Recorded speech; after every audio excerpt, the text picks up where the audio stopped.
decided to call us black and white? When I look at my skin, I don't see black, I see brown. Brown like the color of sand, a brilliant tan that needs no sun.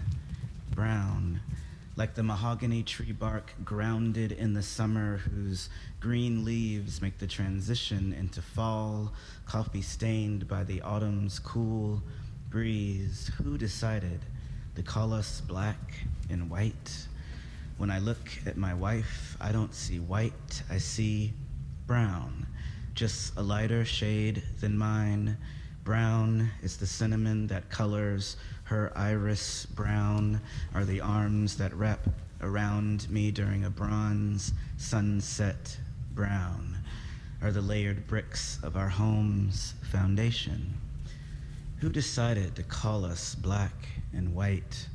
When I look at all of you, I see shades of brown, a sea of one color, ripples of love floating along a sea change. There are so many words used to divide us, to fool us into seeing ourselves through foggy lenses. We are more than a box-checked statistic. We are more than a census. I am not black or white. I am awake. Septima Clark was born in Charleston, South Carolina on May 3, 1898. Her father was born a slave on Poinsett Plantation. Her mother boasted she was never a slave, but Septima had a feeling somebody paid her way out. She learned from her mother not to be afraid and how to stand your ground. Later, this would help Septima when confronted by Klansmen and white citizens' councils. Her parents were determined that she would get a good education. Her white teachers taught black and white students in separate buildings. Black schools were painted black and white schools were painted white. In the black schools, it was 100 students to one white teacher. If you spoke to the teachers on the street, they would have you whipped. The things that happened to Septima as a child made her want to do something about the system in America. She attended the Avery Normal Institute to be a teacher, but blacks couldn't teach in Charleston public schools. When the NAACP petitioned the state to permit black teachers to teach in schools, Septima went door to door and got 20,000 signatures from black parents. In 1920, they succeeded. After World War II, the civil rights movement really got going. Black men were returning from fighting in Europe and Asia, and they weren't going to take segregation anymore. Black people were going north to college, and they were coming back talking about the injustices in the South. Septima began working at the Highlander Folk School. There, Southerners, Northerners, whites and blacks were working together to end segregation. Even Dr. King and Rosa Parks attended. Septima never dreamed that she could speak openly to a white man until Highlander. People called her an agitator, a communist. So they arrested her. In jail, the only thing she could think of was to sing "Michael Row the Boat Ashore." Two white teachers who had come to the mountains to teach paid her bail.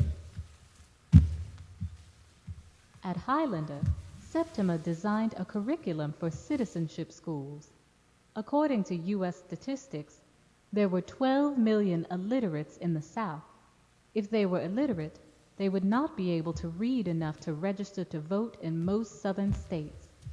So Septima taught them to understand the election laws and the parts of the Constitution that they needed to read to register to vote. She traveled by bus all over the South, setting up citizenship schools for the Southern Christian Leadership Council. Meetings were hard. Anyone in the black community who helped them suffered. The White Citizens Council and Ku Klux Klan threatened them. Despite the harassment, she continued to train teachers to set up schools anywhere they could. Dr. King once said, that citizenship schools were the basis for the civil rights movement. They taught blacks to read and stand up for their rights. They trained nearly 10,000 teachers, and nearly 2 million more black people were voting by 1970. Isn't that something?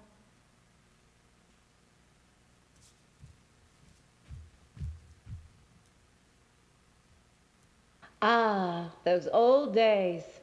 How the memory of them clings to us, and a halo of romance and passionate regret surrounds them with a setting of glory.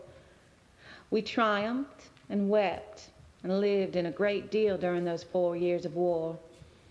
The deepest sentiments of our souls were stirred by the joy of victory, the ardor of endeavor, and the heart-wearing struggle for patience under defeat.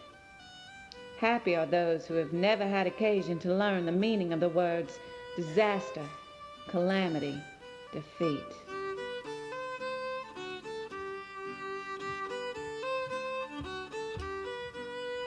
I myself am not a heroine. I only lived among those who fought and made history and was an ardent, enthusiastic Confederate. In December, South Carolina seceded from the Union, and I shall never forget the evening that the Ordinance of Secession was signed. The scene was one of extraordinary impressiveness and enthusiasm. There was scarcely standing room in the big hall for the eager crowd of witnesses, and the galleries were packed with ladies. The delegates went up one by one and signed the ordinance. The cheering was vehement, and the ladies waved their handkerchiefs in approval. Never was an act performed with more unanimity. It has become the fashion now to say that none of us wish to secede and that the state was made to withdraw from the Union. This statement is most assuredly an incorrect one, for not a member of the large convention refused to sign his name. No voice was raised that night save an acclamation. No one living in Charleston can say that he was ignorant of what took place and of the public acquiescence in the deed. Having spent the entire winter of 1862 in the country, I can give some account of plantation life at the period.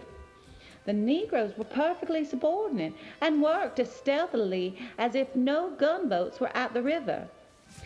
40 hands of one of my neighbors' estates went off with the enemy, but as a general rule, they made no effort to leave, and my fathers remained with us and were always perfectly cheerful and respectful. The Yankees tried to stir up animosity among us, and judging from their newspapers, they seemed to think an insurrection was to be expected.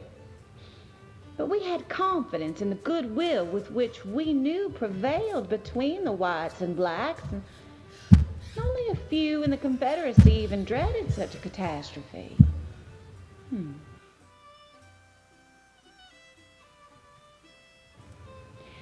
The years rolled by and the war dragged its weary course. Our ports were closed, the people at home lost heart, and our men were left in rags. Yet they fought on gallantly to the end.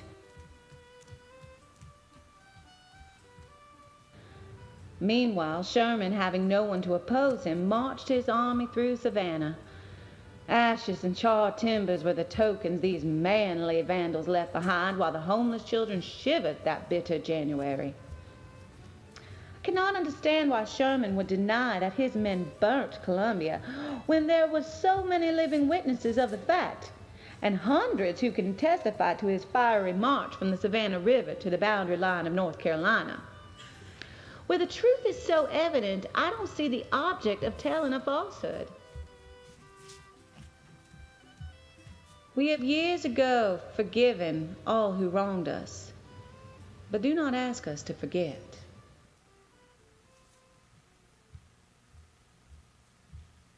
May 13th, 1865, the end of the War of Northern Aggression, the war between the states. The Civil War? The U.S. Colored Infantry marches into Charleston. I waited for ye, prayed for ye long time, I know you'd come. Ye has done come at last. In all white, state legislature rewrites the state constitution. Black codes restrict the new freedom of the emancipated slaves. 2 Confederate monuments are built. 1867, the Reconstruction Act. The 14th Amendment grants citizenship for former slaves. The 15th guarantees black men the right to vote. A biracial state legislature writes a new constitution, expanding civil rights and the right to a public education. Joseph Rainey was the first Negro in South Carolina to become a U.S. representative. USC accepts its first black student. All the white students and faculty leave.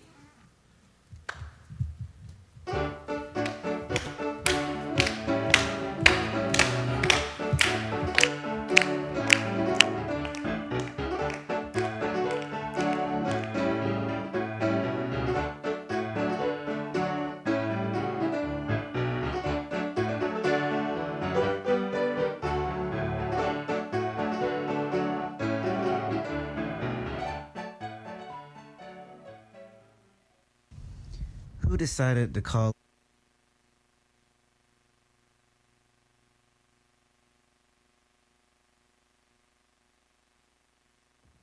Savior of the South, redeemer from the Negroes and the carpetbaggers, proponent of the lost cause.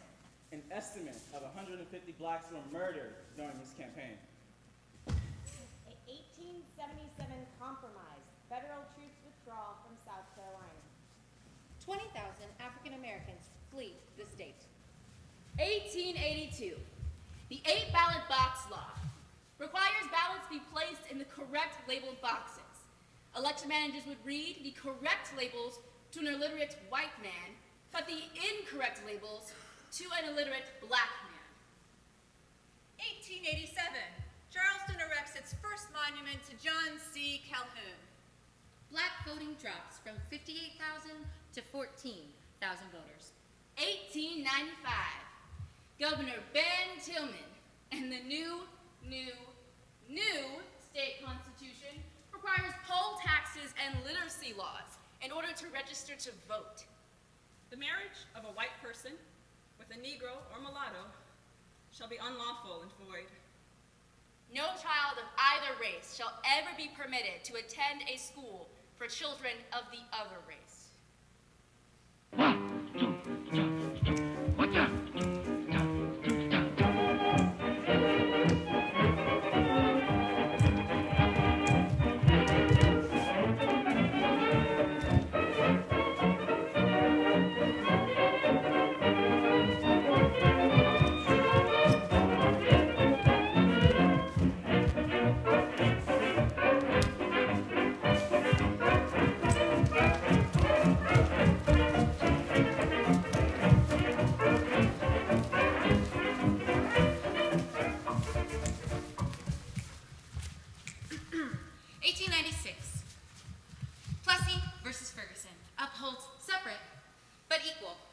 denies blacks the right to serve on a jury. A new, taller monument to Calhoun is erected after the first is repeatedly vandalized by African Americans. 1919, the race riot of Charleston. 1920, black teachers earned the right to teach in Charleston schools. 1941, over 1 million African Americans will serve in World War II. 1946, Elmore versus Rice ends the all-white primary. 1,300 Confederate memorials have been built in the United States. 1948, citizenship schools are started on Johns Island. Thurgood Marshall petitions to have equal black schools in Clarendon County. White schools had 33 buses. Black schools had none. Wait, what year is it? 1951, Briggs versus Elliott. 50 years since Plessy, and yet still separate but equal is constitutional?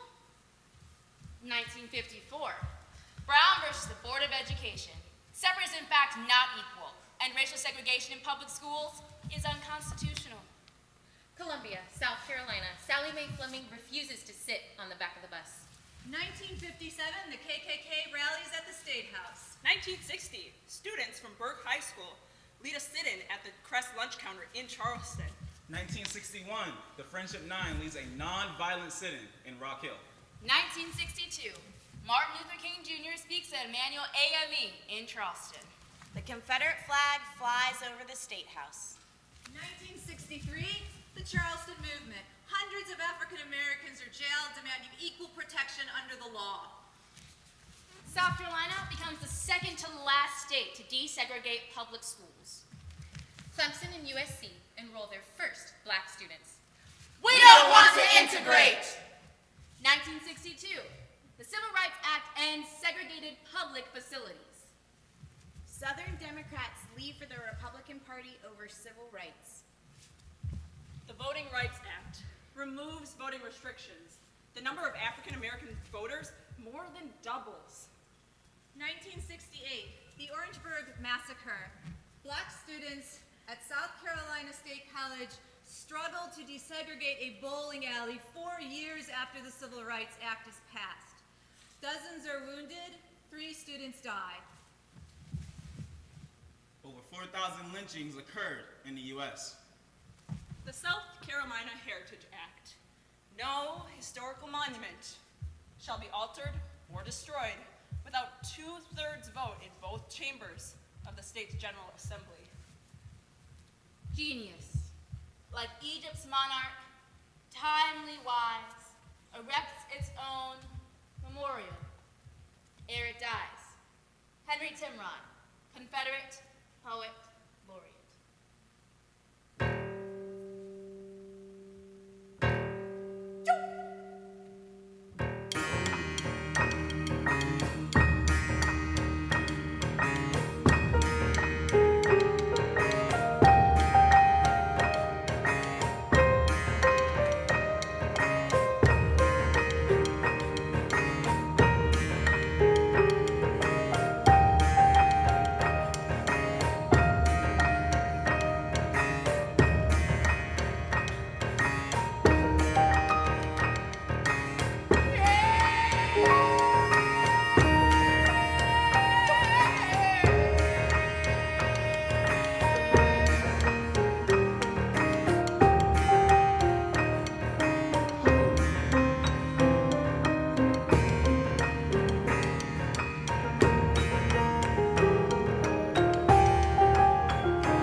Millicent Brown.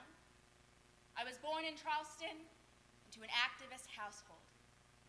Now, it's no surprise, because of my parents' involvement in the NAACP, our family would take the lead desegregating Charleston. Understand now, we're talking about a totally Jim Crow society. Every aspect of life meant that bit by bit there had to be some effort made to desegregate lunch counters, parks, swimming pools, beaches, and schools. Like most of the nation, especially in the South, Charleston ignored the Supreme Court Brown decision. So in 1963, Millicent Brown et al. Became the case that would desegregate public schools in Charleston.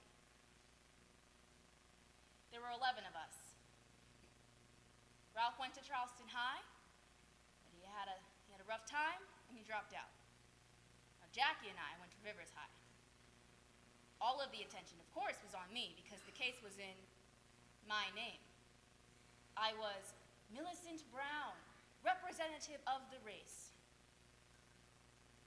I used to wait for my mom to pick me up from school, on the corner, and kids would make sure to come by in their cars and splash me as they sped off. Make sure not to walk with me in the hallways, not sit with me. You know, one student asked, "Is it true black folks have tails?"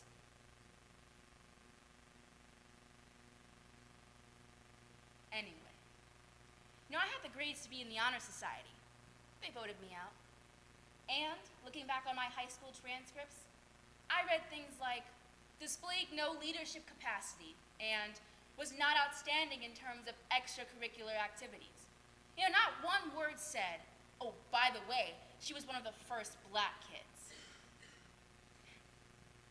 And a group of black students my age who I thought were going to be my biggest backers just weren't. They didn't want to go to the white school. I had a boyfriend who played basketball at the all-black school, and when I went to see him play, I got taunted. You know, "What are you doing here? You knew you always wanted to be white anyway." See, I was disillusioned because I thought I was representing all of us. But I was determined to be bigger. I was always representing the race. So I became the first black dancer to perform with the Charleston Ballet and later studied at the Dock Street Theater School. It was a way of finding some experiences that I did not have access to in the black community. Because, I wasn't going to be in anyone's senior class play. See? Well, my senior year, all these things came crashing down. I started developing serious symptoms. They thought I had a heart condition because I had difficulty breathing. I couldn't walk 5 feet without just being totally out of breath. Nerves in my chest simply gripped and prevented me from breathing. Mama always used to say, "Honey, just be bigger people than them." I'm as big as I can be. I can't get any bigger.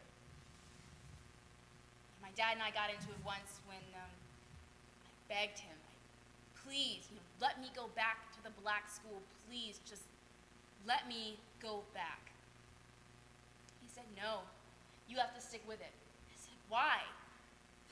He said, "Because somebody's got to do it."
If the angel oak tree could talk, she'd tell us stories we don't want to hear.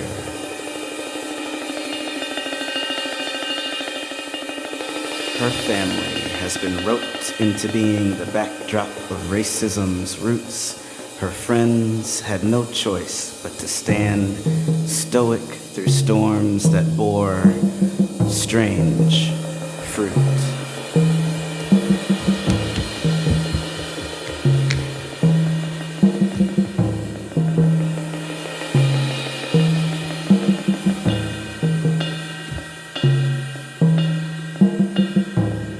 She'd tell you about the relentless weight of bones on branches, how trees never wanted to be co-stars in the play for punishment, the background of a soul's curtain call in the absurd theater of America.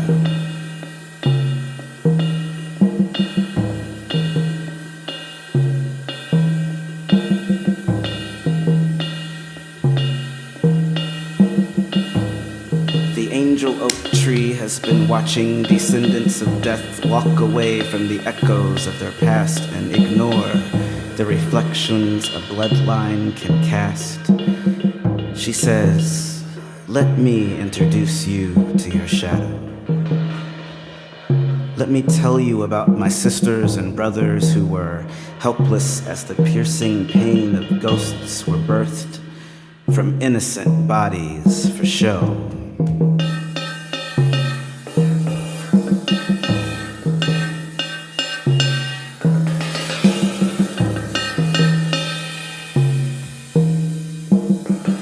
Let me guide your people through my forest of memory.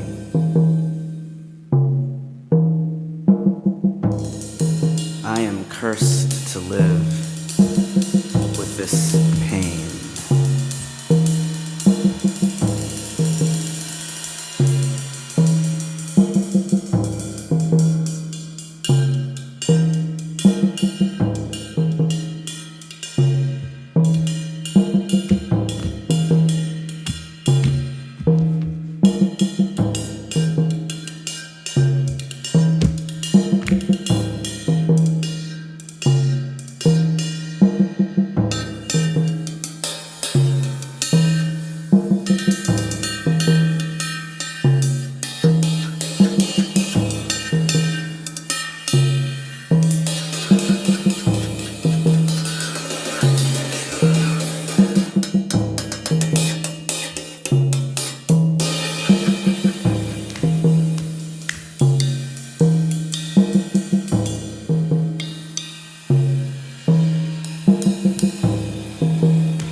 What history will we carve with our hands? Will it be an unfiltered truth as written word, tattooed on the body of pottery when reading and writing were revolutionary?